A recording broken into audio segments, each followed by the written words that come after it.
কৃষক বাঁচলে দেশ বাঁচবে, তারেক রহমান বুঝতে পেরেছেন। এই যে সংকটকালীন সময়ে ডিজেল, পেট্রোল, অকটেন এবং ভোজ্য তেল সব কিছুর তেলের অভাবটা আরও বড় প্রকট আকার ধারণ করেছে এবং গ্যাস। তারেক রহমান একটি কাজ করেছেন, সেটা হচ্ছে কৃষক হিসাবে আপনি যে তেলটা কিনছেন সেই তেলটার খুচরো মূল্য বাজারে হলে 100 টাকা, কোথাও কোথাও 160 টাকা নেওয়া হচ্ছে। আচ্ছা, তারেক জিয়া কী করছেন?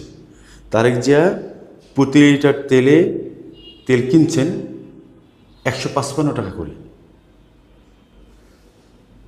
এই সরকার, তারেক জিয়া সরকার, প্রধানমন্ত্রী তারেক জিয়া সরকার এই তেলটা কিনছেন 155 টাকা লিটার, আর কৃষক আপনাকে দিচ্ছেন 100 টাকায়। এটা একটু বেড়ে 60 টাকা হয়তো হতে পারে। এবং সরকার বলছে, সরকার শুধুমাত্র ডিজেলে দৈনিক প্রতিদিন 75 কোটি 11 লক্ষ টাকা ভর্তুকি দিচ্ছে। কৃষক, আপনি কি বুঝতে পারছেন? আপনি কি জানেন বিষয়টা?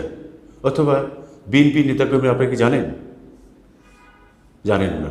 যদি জেনে থাকেন, মাঠ টু মাঠ, ম্যান টু ম্যান ছড়িয়ে দিন যে সরকার কৃষক বাঁচাতে প্রতি লিটার ডিজেলে 55 টাকা ভর্তুকি দিচ্ছে।